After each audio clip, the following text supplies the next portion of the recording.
Every year, the MLB has multiple players coming over from different countries like Japan and Korea and Europe in general. And this year, we have three standouts that I want to go over coming over from the MPB, the Japanese Professional Baseball League, coming over to the MLB in 2026 that I think could make some impact for certain teams. We have two hitters that we're going to be going over, and we have one pitcher we're going over as well. And we will get it started with arguably the biggest name hitter coming over from Japan, from the Yakult Swallows. We have Munetaka Murakami. Now, Murakami is 25 years old coming over. He will be 26 in February. So he'll be 26 by his MLB debut, which comparing to a few other free agent first basemen, is definitely on the younger side. And he's going to come in. He is going to get a regular contract. This is not a rookie. None of these guys are rookie Sasaki situations where they're too young to qualify for just free agency, where we saw IFA money have to be used on Roki Sasaki. That's not going to be the case for any of these three players here. Now, the big thing that a lot of teams will like about Murakami is his power output.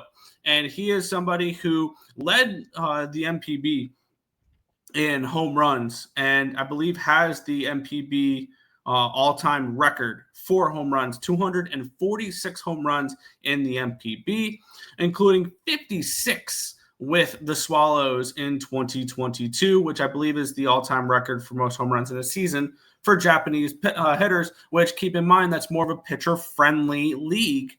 Now, there are some holes in Murakami's game. He does swing and miss a lot, but you trade that out for power. So he's going to be one of those guys where I feel like a good comparison for him could be someone like a Joey Gallo. A lot of power, but a lot of swing and miss. So that's one thing to keep in mind as well. Couple of teams I see a pretty decent fit for him. If Pete Alonso walks in the offseason, I think the Mets can be a great fit for him. I think the Yankees, they do have Ben Rice, could be an interesting fit for him as well. Kind of like the Padres is potentially a fit for Murakami as well. I think he'll get something along the lines of 6 years for $150, $160 million. I think that he is somebody that we should definitely be keeping an eye on as one of the better free agent first basemen in the market, other than a Pete Alonso, and maybe you can also throw in Naylor in there as well. I probably would definitely take I probably take Murakami over Bo Naylor or Josh Naylor, but I think it could be close. Definitely younger, so that's something as well. Definitely a younger first baseman. Power is his key, is his top attribute, but swing and miss can be a problem. I'm interested to see how he develops and facing major league pitching, but he is definitely somebody who is going to get a decent contract coming in over from the MPB and will make an impact, and I think could be a solid middle of the lineup hitter for a contending team, maybe a team that needs some more pop. Guardians could be an interesting fit for him as well if they want to go out and spend the money, but the first one there, Munetaka Murakami, I don't know where he's going. I want to predict the Mets, but I think the Padres are a good fit for him as well. We'll move over to Tatsuya Imai, who is the top pitcher coming over from the MPB. We'll talk about one more player in this video, and he will be a first baseman, third baseman to talk about. Very similar to Murakami. By the way, Murakami, first base DH profile, says third base on his profile as well. He is not a good defensive third baseman. His home will probably be first base DH role as well. But next we have Tatsuya Imai, who is coming over from the Cebu Lions. In 2025, he pitched. He had a 10-5 record with a 1.92 ERA. He was one of the better pitchers in the MPB. 163 and 2/3 innings pitched, 178 strikeouts. When you look at his pitch mix, he's got 4 pitches that he uses. He got a 55 to 60 grade fastball, 55 to 60 grade slider, 40 to 50 grade changeup, and a 40 to 55 grade splitter. Now, the wide range, a lot of Japanese pitchers do use the splitter.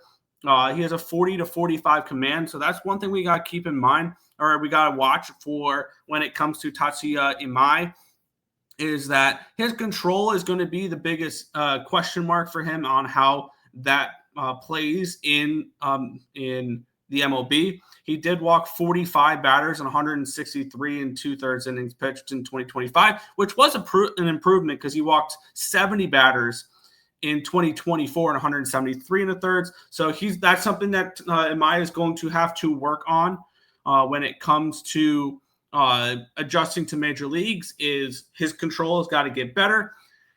I don't really know the type of contract he'll get. I think he's going to be someone similar to a Kodai Senga, to a Shota Imanaga. I think it's more along the lines of that rather than a Yu Darvish or a Masahiro Tanaka or something along those lines. I think he's going to be definitely not a Yoshinobu Yamamoto, not even close. But I think he can get a similar contract to what a Shota Imagana or a Kodai Senga got. And I'm interested to see what he does in the MLB. He has played 8 years in the MPB with a career ERA in the MPB at a 3.15 and 963 and 2/3 innings pitched. So he has plenty of experience. He's been pitching in Cebu since 2017.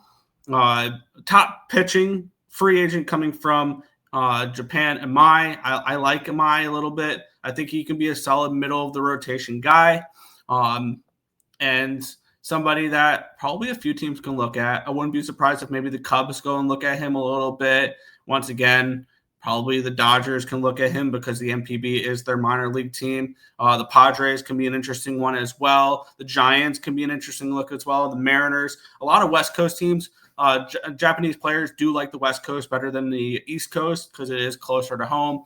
And the time-wise, it is better to play in the West Coast if you are a Japanese player, especially if you want people at home watching and things along those lines.